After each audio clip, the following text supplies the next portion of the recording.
Haji Mastan, a name that ruled the underworld of Mumbai, yet, paradoxically, never stained his hands with blood. Born into a humble family in a small village in Tamil Nadu, Mastan Haider Mirza, better known as Haji Mastan, was destined for a life far removed from his early beginnings. At the tender age of 8, he was uprooted from his childhood home and thrust into the bustling city of Mumbai, a world teeming with possibilities and perils alike. In the city of dreams, young Mastan found himself grappling with the harsh realities of life. He toiled away at various odd jobs, pushing handcarts and working at docks, barely scraping by. These were not the dreams he had envisioned, but these years of struggle were instrumental, carving the path for the empire he would one day build. In an underworld filled with violence, Haji Mastan was an anomaly, a don who chose negotiation over bloodshed. In the city of dreams, Mumbai, where the struggle for power often led to a bloodbath, Haji Mastan emerged as a unique figure. His journey from a simple dock worker to a formidable underworld don was marked by shrewdness, not savagery. He was a man who believed in the power of words, not weapons. Mastan's rise in the underworld was meteoric. His operations in gold smuggling were unparalleled, and soon he had a firm grip over the Mumbai docks. Yet what truly set him apart was his approach. He was not a man of violence. Instead, he chose to negotiate, to mediate, to solve disputes in a manner that minimized harm and maximized harmony. His non-violent approach earned him the admiration of many and the ire of some. But it was his charm, his suave demeanor, and his ability to handle volatile situations with a cool head that truly set him apart, earning him the moniker of the gentleman gangster. While others in his line of work flaunted their power through acts of violence, Haji Mastan demonstrated his influence through his control over the docks, his vast network, and his ability to resolve disputes without resorting to bloodshed. He was a man who understood the true essence of power. It was not in the ability to destroy, but in the capacity to control without destruction. But don't mistake his pacifism for weakness. Haji Mastan was a man of iron will, a don who ruled with an iron fist. Yet he chose to wrap that fist in a velvet glove, using his influence and negotiation skills to maintain peace, rather than instigate violence.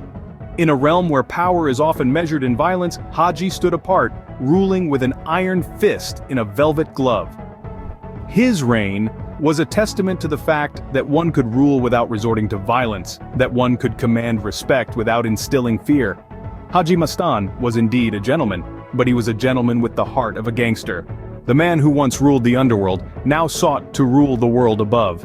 Haji Mastan's journey into politics was as intriguing as his life in crime. Having amassed wealth and power through his underworld operations, Haji Mastan yearned for something more. He yearned for legitimacy, for respectability, and a chance to make a real difference. So, he decided to step into the world of politics, a world as cutthroat and ruthless as the one he was leaving behind, but with a veneer of respectability that the underworld could never provide. In 1985, Haji Mastan formed the Dalit Muslim Suraksha Maha Sangh, a political party aimed at uplifting the marginalized communities in India. This was not a move to grab power or amass wealth. No, this was Haji Mastan, the man who once ruled the underworld, using his influence to bring about social change. His political party focused on the Dalits and the Muslims, two of the most marginalized communities in India. He sought to uplift them, to give them a voice, and to ensure they had a fair shot at life. It was a noble cause, one that showcased a side of Haji Mastan that many had never seen before. His efforts were not in vain. He managed to rally the marginalized, giving them a sense of belonging and purpose. He used his influence to bring about change, to fight against social injustices. His political aspirations were not driven by a hunger for power, but by a desire to make a difference. Haji Mastan's journey from the underworld to politics was not an easy one. There were hurdles, setbacks, and opposition, but he persevered, driven by his conviction and his desire to make a difference. His life in politics may not have been as infamous as his life in crime, but it was just as impactful, if not more so. The underworld don had now become a people's representative, a transformation as dramatic as the man himself. Haji Mastan's life was a tale of power, struggle, and paradoxes. His legacy, however, remains as enigmatic as the man himself.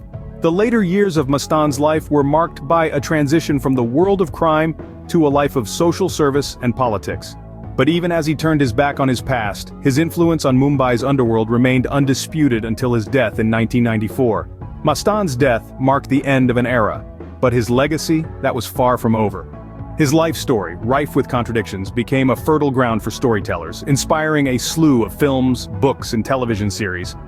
From the gritty underworld dramas to the glitzy Bollywood blockbusters, the character of Mastan, the gentleman gangster, was portrayed in shades as varied as the man himself. His influence was not limited to popular culture. He left an indelible mark on Mumbai's underworld, setting a precedent for a code of conduct that was unheard of in the murky world of crime. Mastan was known for his aversion to violence, a trait that set him apart from his contemporaries and successors. He was a gangster who never ordered a hit, a don who earned the respect and fear of his peers without shedding blood. Mastan's life, filled with paradoxes and contradictions, continues to fascinate us. A man born in poverty, who rose to become one of the most powerful figures in Mumbai's underworld and then chose to leave it all behind for a life of social service and politics. A gangster who was feared yet respected for his aversion to violence. A man who continues to live on not just in the annals of Mumbai's underworld, but in the very fabric of India's popular culture. Haji Mastan, the gentleman gangster, continues to live on, not just in the annals of Mumbai's underworld, but in the very fabric of India's popular culture. In the end, Haji Mastan was a study in contrasts. A don who detested violence, a smuggler with a heart of gold, and a criminal who turned politician. This paradox of a man, who walked the fine line between crime and morality, redefined the very notion of what it means to be a gangster. His story, as we've explored, is anything but ordinary. Haji Mastan, the unlikely don, was not just a figure of terror, but also of fascination. His reign was marked not by bloodshed, but by an understanding of the human psyche and the power of persuasion. The gentleman gangster, he was called, a label that encapsulated his unique approach to crime. He ruled Mumbai's underworld with an iron fist, yes, but one that was sheathed in a velvet glove. His influence undeniably extended far beyond the murky lanes of crime, reaching into the glitzy world of Bollywood and the gritty world of politics. Mastan's story took an unexpected turn when he decided to trade his life of crime for a life in politics, a move that was met with both surprise and suspicion. But for him it was a chance to make a difference, to use his influence for the greater good, or so he believed. His political aspirations, while short-lived, were a testament to his constant pursuit of power, in whatever form it came. But what is the legacy of Haji Mastan? Is it the tales of his charisma that still echo in the streets of Mumbai? Or is it the image of a feared don-turned-politician that lingers in public memory? Perhaps it's a bit of both. A complex blend of fear and admiration, power and charisma, crime and politics. As we delve into the intriguing world of crime, it's figures like Haji Mastan who remind us that even in the darkest corners there can be shades of gray.